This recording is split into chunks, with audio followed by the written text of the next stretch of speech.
Assalamualaikum warahmatullahi wabarakatuh. Pemirsa, kita ketemu lagi dalam program Nyambung Raos. Sang Soyo Dalu, Sang Soyo Gayeng. Mari kita gali bersama kedalaman makna. Pada malam hari ini, saya ditemani oleh yang terkenal dengan nama Pak Tukman.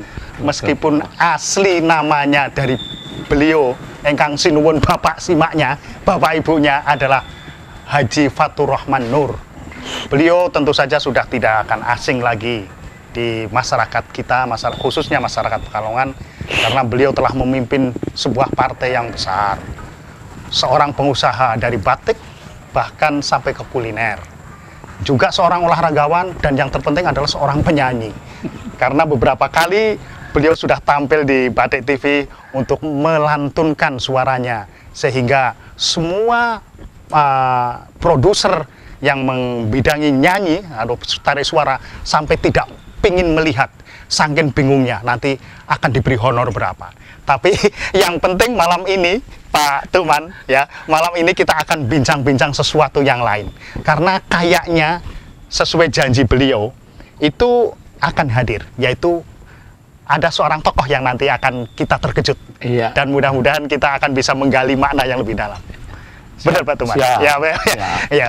Baik, pemirsa, sebelum tamu kita hadir di malam hari ini, saya ingin bincang dulu dengan Pak Haji Tukman tentang sesuatu yang sedang dan akan terjadi, yaitu masalah kepemimpinan yang sudah selama ini juga kami gali lebih jauh. Bahwa kayaknya kita krisis kepemimpinan, apakah kita krisis kerakyatan? Rakyatnya yang sulit untuk dipimpin atau pimpinannya yang kira-kira itu masih belum kompeten untuk memimpin, sehingga ada sebuah ketidakpasan antara pemimpin dan rakyat yang dipimpin. Monggo Pak.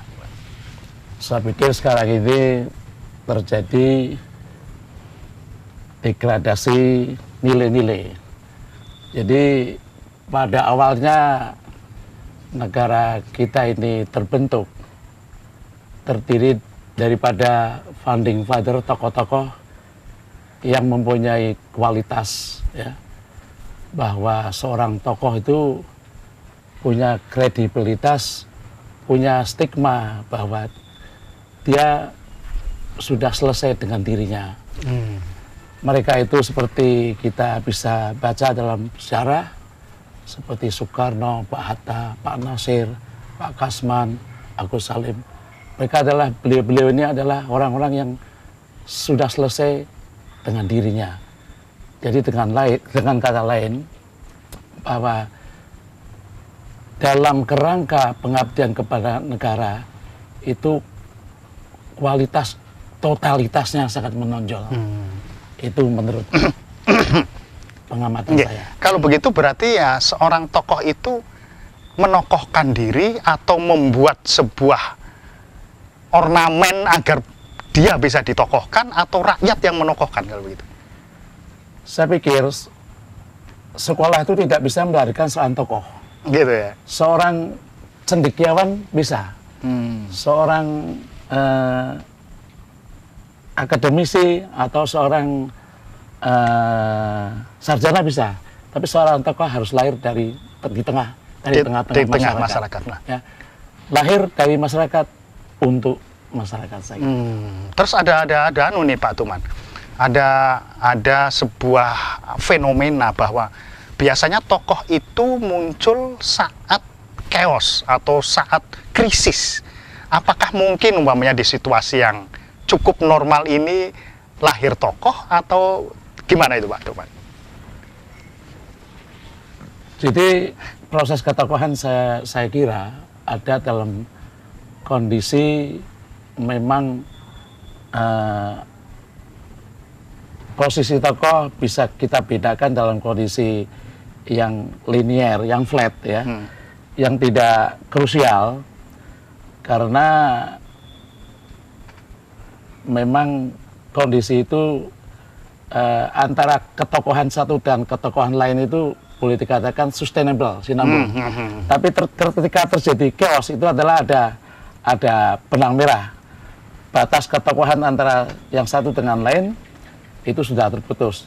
Itu pun biasanya ditandasi dengan kondisi-kondisi yang kompleksitasnya, baik budaya, ekonomi, itu moral, kultur itu sudah berubah. Akhirnya terjadi chaos sehingga banyak muncul orang-orang yang ingin menokohkan diri. Luar biasa. Ya, luar biasa. Kayaknya tamu kita sudah hampir datang. Oh iya. Mari kita sambut. Alhamdulillah. Betul, Pak Assalamualaikum. Waalaikumsalam. Waduh, saya ucapkan selamat, Pak. Iya. Sehat-sehat, Pak. Alhamdulillah. Ini luar biasa ini, Pak. Luar biasa ya. Ini luar biasa gimana, Pak? Iya. Suasana politik, suasana lingkungan di sini juga menyegarkan. Iya, Pak. Iya, Pak. Ini tadi saya terpaksa harus memulai dulu karena kami menyadari Pak Suryani itu cukup sibuk, cukup padat jadwal yang harus dijalani, maka saya sudah mulai dengan Pak Tuman. Kita tadi membicarakan tentang kepemimpinan, Pak Sur. Kepemimpinan di negara kita dan khususnya di kota kita. Bahwa kita sudah mengerucut tadi bahwa tokoh itu apakah itu ditokohkan, apakah menokohkan diri, ataukah itu lahir karena sebuah suasana atau melalui proses yang panjang begitu. Moga Pak Zur, mungkin kita bisa mendengar masyarakat supaya tahu persis bagaimana seharusnya kita memilih pemimpin kita agar kita bisa dipimpin secara bijak dan manfaat. Baik. Jadi menurut saya itu kepemimpinan itu bisa lahir karena memang warisan, Pak. Karena warisan itu kepemimpinan tradisional namanya. Dan ada juga pemimpin yang karismatik. Pemimpin karismatik itu biasanya muncul di saat adanya suatu suasana yang chaos, kemudian lahir seorang yang ditokohkan oleh masyarakat yang ada. Nah, dia akan lahir menjadi tokoh karismatik yang memiliki karisma luar biasa. Karisma ini terbentuk karena situasi. Kemudian tadi kalau yang turun-temurun tadi, karisma, tetapi dari keturunan. Nah, yang bagus itu memang pemimpin yang lahir dari garbonya masyarakat itu sendiri. Jadi memang bukan menokohkan diri. Ada proses yang dilalui seorang tokoh untuk menegaskan dirinya sebagai orang yang mempunyai kredibilitas, orang yang memiliki tingkat kecerdasan di atas rata-rata mereka, dan barangkali juga tingkat kekayaan pun di atas rata-rata. Bisa terjadi, tapi ilmu di atas rata-rata mereka, kemampuan memanage juga di atas rata-rata masyarakat itu, sehingga dia bukan menokohkan dirinya, tetapi oleh masyarakat diangkat sebagai tokoh, sebagai pemimpin mereka. Tetapi kadang-kadang orang-orang yang benar-benar ikhlas, itu tidak muncul oleh hal-hal yang bersifat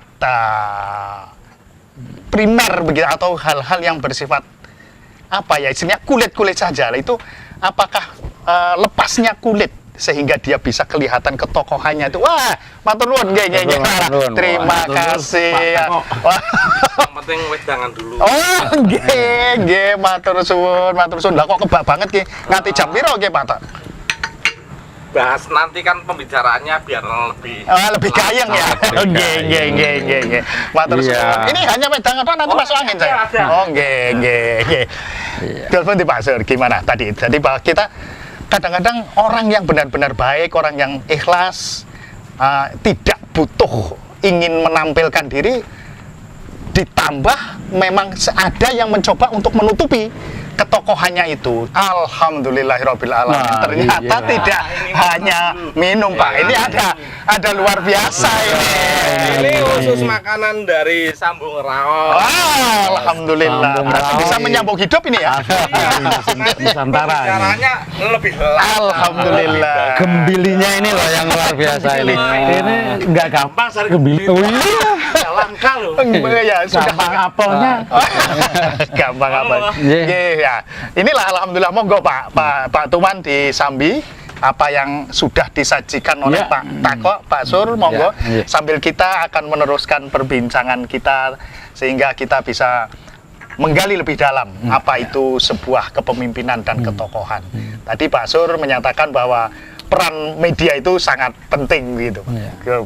Terus, Pak. Ya memang ini fenomena akhir-akhir ini, bahwa untuk menjadi tokoh nasional ini nampaknya harus punya duit. Ya, ya. Yang harus punya duit ya? Iya, duitnya banyak. Yang kedua harus menguasai media. Kalau dia menguasai media, maka dia mempunyai media yang sangat longgar Ya. untuk mencitrakan dirinya, untuk mensosialisasikan dirinya kepada masyarakat. Oke, oke. Dan nampaknya masyarakat juga memilih orang itu fenomenanya Ya, juga terpengaruh ya oleh Iya. opini yang semacam itu yang dibuat oleh media. terbawa oleh pencitraan yang dibuat oleh media. Oh, oke. Tidak lagi melihat secara jernih, Secara secara track recordnya itu tadi. recordnya. Ini yang menjadi problema kita sekarang. Oke. Nah, ini Pak Tukman ini. Tadi Pak Sur menyatakan bahwa ternyata peran media penting. Tetapi faktanya pada zaman dulu, kalau kita ada orde ya, ada orde lama, ada sampai ke orde baru, peran media belum begitu. Tetapi muncul juga tokoh. Jadi ada semacam perbedaan fenomena. Kalau yang zaman dulu ini, kalau kita meruntut sejarah itu, orang benar-benar menjadi tokoh, kemudian media menyoroti bahwa orang itu menjadi tokoh. Kalau sekarang orang harus menguasai media dengan uangnya, dia bisa membeli media itu supaya dia bisa menjadi tokoh. Gimana nih Pak Haji? Kalau saya itu kan, kalau dikatakan pernah memimpin partai, saya lahir bukan by design. Tapi ada satu kondisi ruang kosong, di mana memang saya tertarik atau terdorong masuk ke sana. Karena memang ada semangat kepedulian pada waktu itu kan tahun 98 masa reformasi, Ya. ya. Situasi bisa dikatakan chaos ya. Iya, iya. Nah, banyak sekali pemimpin-pemimpin yang datang ya dengan adanya ruang kosong itu. Jadi sebenarnya secara kualitatif ya jujur saja lah masih banyak tokoh-tokoh Yang lebih. yang mumpuni. Tapi karena yang si tokoh itu tidak mau muncul, tidak mau mengisi ruang kosong. Iya, gitu. iya, iya. Nah kalau sekarang sebaliknya justru ruang itu diciptakan Oh, supaya iya, untuk bisa dimasuki Iya, iya, dengan iya. dengan cara opini dengan Iya. penguasaan media itu berbeda kondisinya dengan Iya. sekarang. Oke. Bahkan sekarang ini barangkali faktor material Sangat menentukan ya. sangat dominan. Sangat dominan. Nah, ya. gitu. Jadi tidak mungkin Belum kalau tentu menentukan, sangat dominan. sangat dominan ya, Iya, sangat iya, dominan. Meskipun orang sudah mempunyai kekayaan begitu banyak, sudah bisa menguasai media, belum tentu bisa menentukan bahwa dia menjadi pemimpin atau tokoh. Iya, Tapi betul, memang iya. dominan. gitu ya. dominan. Baik pemirsa, akan kita lanjutkan pada segmen berikut. Setelah yang satu ini lewat, tetaplah di Sambung Raos.